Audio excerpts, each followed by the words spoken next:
ಕಟ್ಕೊಂಡಿರೋ ಹೆಂಡತಿನೇ ಬಂದು ಕಣ್ಣೀರು ಹಾಕ್ತಾರೆ ದಿನಾಲು. ಇನೋವಾ ಕಾರ್ ಬರ್ತಾರೆ, ಇಳಿತಾರೆ, ಒಳಗಡೆ ಜೈಲ್ ಒಳಗಡೆ ಹೋಗ್ತಾರೆ. ವಾರಕ್ಕೊಂದ್ಸರಿ ಬಿಡ್ಬೋದು ಯಾವ ತರ ಒಂದ್ ದಿವಸ.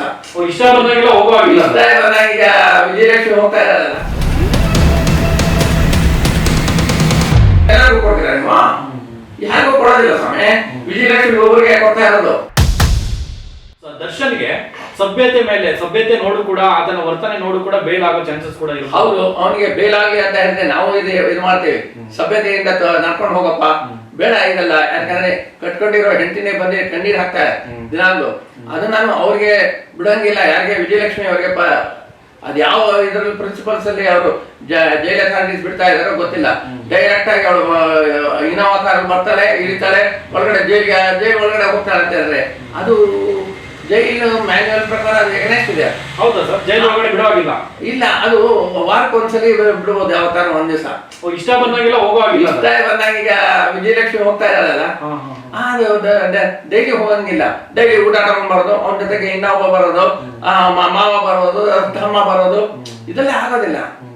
ಜೈಲ very perfect in this thing. ಅವ್ರಿಗೆ ವಾರಕ್ಕೊಂದ್ಸಲಿ, ಅದು ಇಂಥ ಟೈಮಲ್ಲೇ ಬರಬೇಕು, ಬಿಟ್ವೀನ್ 12 and 1 or 3 and 4 ಹೀಗೆಲ್ಲ ಇರುತ್ತೆ. ಈಗ ನೋಡಿದ್ರೆ ವಿಜಯಲಕ್ಷ್ಮಿ ಡೈಲಿ ಬರ್ತಾ ಇರ್ತಾರೆ. ಅವ್ರಿಗೆ ಎಸ್ಕಾರ್ಟು ಗಿಸ್ಕಾರ್ಟು ಎಲ್ಲ ಕೊಟ್ಟಿದೆ. ಇದು ಹೇಗೆ? ಇದು ಎಲ್ಲರಿಗೂ ಕೊಡ್ತೀರಾ ನೀವು? ಯಾರಿಗೂ ಕೊಡೋದಿಲ್ಲ ಸ್ವಾಮಿ. ವಿಜಯಲಕ್ಷ್ಮಿ ಒಬ್ಬರಿಗೆ ಕೊಡ್ತಾ ಇರೋದು. ಇದೇನಿದು jail authority? What is this? I am asking the DD of the presence, DD of the range.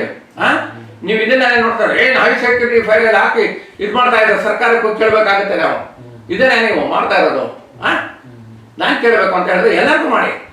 ಅವ್ರಿಗೆ ಇಲ್ಲ ಅಂದ್ರೆ ಕಂಬಿ ಎಣಿಸ್ಕೊಂಡು ಕಂಬಿನಲ್ಲಿ ಬಂದಿದ್ದೆ ಏನೋ ಚೆನ್ನಾಗಿದೆ ಅಂತ ಕೈನೋ ಅವ್ರು ಮುಟ್ಟಕ್ಕೂ ಆಗಲ್ಲ. ಇಲ್ಲಿ ನೋಡಿದ್ರೆ ಕ್ಲೀನಾಗಿ ಬರ್ತಾರೆ ಅವರು. ಏನೋ ಕಾರಲ್ಲಿ ಇರ್ತಾರೆ, ಅವ್ರಿಗೆ ಸಪರೇಟ್ ಬ್ಯಾಗ್ಸ್ ಅಲ್ಲಿ ಇರ್ತಾರೆ, ಅಲ್ಲಿ ಬರ್ತಾರೆ ಹೋಗ್ತಾರೆ. ಅಂದ್ರೆ where it stands? Fundamental rights ಯಾರಿಗಿದೆ? ಫಂಡಮೆಂಟಲ್ ರೈಟ್ಸ್ ಎಲ್ಲ ಟೆರರಿಸ್ಟ್ಗೂ ಅವ್ರಿಗೆ ಇರೋದು. ನಮ್ಗಿಲ್ಲ ಅಂತ ಹೇಳಿದ್ರೆ ಹೇಳಬೇಕಾಗುತ್ತೆ. ಹೌದಾ? ಈಗ ನೋಡಿ, ಈಗ ಫಾರ್ ಎಕ್ಸಾಂಪಲ್ ಈಗ ದರ್ಶನ ಬರ್ಬೇಕು ಅಂತ ನೀವು ಟಿವಿನಲ್ಲಿ ನೋಡ್ತೀರಾ, ವಿಜಯಲಕ್ಷ್ಮಿ ಬರ್ತಾರೆ, ಅವ್ರಿಗೆ ಎಸ್ಕಾರ್ಟ್ ಏನೋ ಒಂದ್ ಜೊತೆನಲ್ಲಿ ಅವ್ರ ಮಾವ ಗಿವ ಎಲ್ಲ ಬರ್ತಾರೆ, 3 ಜನ. ಮತ್ತೆ ಪೊಲೀಸ್ ಅವರು ಹಿಂದ್ಗಡೆ ಟಾಪ್ ಟಾಪ್ ಟಾಪ್ ಟಾಪ್ ಅಂತ ಹೇಳಿದ್ರು. This is not required according to manual. ಡೈಲಿಯಿಂದ ಹೈಕೋರ್ಟಿಂದ ಪರ್ಮಿಷನ್ ತಗೊಂಡಿದಾರ, ಕೋರ್ಟಿಂದ ಪರ್ಮಿಷನ್ ತಗೊಂಡಿದಾರ, ಅಲ್ಲ ಇದು DIG ಪ್ರೆಸೆನ್ಸ್ ಇಂದ ಪರ್ಮಿಷನ್ ತಗೊಂಡಿದ್ದಾರೆ. ನೋ, ದೇ ವಿಲ್ ಕಮ್, ಇಷ್ಟೊಂದು ಬರ್ತೀನಿ ಅಂತ ಫೋನ್ ಮಾಡಿ ಹೇಳಿ ಬರ್ತಾರೆ. ಹೌದಾ? Where it stands? ಅವರು ಇದು ಬಿರಿಯಾನಿ ತಗೊಂಡ್ಬರ್ಬೋದು, ಪಲಾವ್ ತಗೊಂಡ್ಬರ್ಬೋದು, ಎಲ್ಲ ತಗೊಂಡ್ಬರ್ಬೋದು, ಚಿಕನ್ನು ಮಟನ್ನು ಎಲ್ಲ ತಗೊಂಡ್ಬರ್ಬೋದಲ್ಲ. ಆ ಬ್ಯಾಗ್ಗಳು ಇದಾಗಲ್ಲ, ನೀವು ನೋಡಿ ಅದು ಟಿವಿನಲ್ಲಿ. Daily she comes and goes. Where it stands for general public under article 19 and 21 fundamental rights ಅಲ್ಲಿ ನಮ್ಗಿದೆಯಾ? ಇಲ್ಲ. ನಮ್ಮ ಯಾರನ್ನ ಬರ್ಬೇಕು ಅಂತ ಹೇಳಿದ್ರೆ ಇಂಥ ದಿವಸನೇ ಬರಬೇಕು, ಮಧ್ಯಾಹ್ನ 1 ಗಂಟೆಯಿಂದ 2 ಗಂಟೆವರೆಗೂ. ಅದು ಬರ್ಬೇಕಾದ್ರೆ ಅದಕ್ಕೆಲ್ಲ ರೆಡಿ ಆಗಬೇಕು, ಏನು ವ್ಯವಹಾರ ನಡಿಬೇಕು. ಪಾಪ ಇದು ನೋಡಿ, ಈಗ ಸೊ ಇಲ್ಲೂ ಕೂಡ ದರ್ಶನ್ಗೆ ಸಡ್ಲಿಕ್ಕೆ ಆಯ್ತು ಅಂತ ಎಲ್ಲ ಕಾರಣ ಇದು ನಡೆದಿದೆ. ಇದು Darshan not in terms of hundreds or thousands. ಯಾವ ರೂಲ್ಸ್ ಇಲ್ಲಿ ಅಪ್ಲೈ ಆಗ್ತಾ ಇಲ್ಲ ದರ್ಶನ್ಗೆ ಸರ್. ಏನು ದರ್ಶನ್ಗೆ ಇದೆಲ್ಲ ಕೊಟ್ಟ ಮೇಲೆ ದರ್ಶನ್ ಇಷ್ಟ ಅಲ್ಲ. ಪೇಪರ್ ಗೀಪರ್ ಎಲ್ಲ ಬರುತ್ತೆ, ಸಿಗರೇಟ್ ಬರುತ್ತೆ, ನಿಮ್ಗೆ ವಿಸ್ಕಿ ಗಿಸ್ಕಿ ಎಲ್ಲ ಬಂದ್ಬಿಡುತ್ತೆ. ಈಗ ನಾನ್ ಕೇಳೋದಷ್ಟೇ, ಈಗ ಯಾರಿಗೆ ನೀವು ಏನು ಹೈ ಸೆಕ್ಯೂರಿಟಿ ಪ್ರೊಫೈಲ್ ಅಲ್ಲಿ ಹಾಕಿದ್ದೀನಿ ಅಂತ ಹೇಳಿ ಇದನ್ನ ಪ್ರೊಫೈಲ್ ಅಲ್ಲಿ ಹಾಕಿರೋದು ನಾವು. ವಿಜಯಲಕ್ಷ್ಮಿ ಬಂದಿದ ತಕ್ಷಣ, ಕಾರಲ್ಲಿ ಹಿಡಿದ ತಕ್ಷಣ, ಅದೇನು ಗೇಟ್ ಒಳಗಡೆ ಕಾರ್ ಹಿಡಿದಿದ್ದೆ, ಅವ್ರು ಬರುವ ವಿಜಯಲಕ್ಷ್ಮಿ ಬರ್ಬೋದು. I don't have objection. ಅವ್ರ ಜೊತೆ ಇನ್ನೊಬ್ರು ಬರ್ತಾರೆ, 3-4 ಜನ ಬರ್ತಾರೆ. Wear it stands? ನೀವು ಜನರಲ್ ಪಬ್ಲಿಕ್ ಕೊಡ್ತೀರಾ, ಜನರಲ್ ಅಂಡರ್ ಟ್ರಯಲ್ ಪ್ರಿಸನರ್ಸ್ ಕೊಡ್ತೀರಾ? ಪಾಪ ಅವನು ಏನೋ ಮಾಡ್ಬಿಟ್ಟಿರ್ತಾನೆ ಕೃತ್ಯ, ಅವನು ಕೊಡ್ತೀರಾ? ಅವ್ನು ಬರೋದು, ಅವ್ನು ಎಲ್ಲೋ ಒಂದು ಇದು ಹಾಕೊಂಡಿರ್ತಾರೆ, ಸೆಲ್ಲಲ್ಲಿ ಹಾಕೊಂಡಿದ್ದೆ, ಅವ್ನಿಗೆ 5 ನಿಮಿಷ ಬಂದಿದ್ದು ಬಾಳದಿದೆ ಒಳಗಡೆ ಕಳಿಸ್ತಾರೆ. ಇಲ್ಲಿ ಬೆಳಗ್ಗೆನವ್ರು ರಾಜ ರೋಸ್ಟ್ ಆಗಿ ದಿಮ್ ತಗೊಂಡ್ಬರ್ತಾರೆ, ಕಂಬಳಿ ತಗೊಂಡ್ಬರ್ತಾರೆ.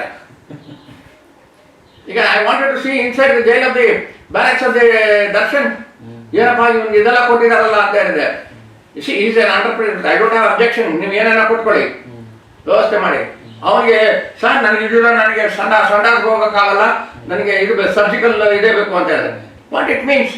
ನೀವು ಸರ್ಜಿಕಲ್ ಇದು ಎಲ್ಲರಿಗೂ ಕೊಟ್ಟಿದ್ದೀರಾ? ನೋ, ಸರ್ಜಿಕಲ್ ಯಾರಿಗೂ ಕೊಡಲ್ಲ. ಕೂತ್ಕೊಂಡಿದ್ದೆ, that is the best way for health. ಕೂತ್ಕೊಂಡು ನಾವು ಮಾಡ್ತೀವಲ್ಲ ನಾವು ಸಂಡಾಸು, ಅದಕ್ಕೆ ಒಳ್ಳೆ ಹೆಲ್ತ್ ಇರುತ್ತೆ. ಎಲ್ಲ ನರ್ವ್ಸ್ ಗಿರ್ವ್ಸ್ ಎಲ್ಲ ಬಹಳ ರಿಲೀಸ್ ಆಗುತ್ತೆ. TV12 ಕನ್ನಡ, ಇದು ಕನ್ನಡಿಗರ ಧ್ವನಿ.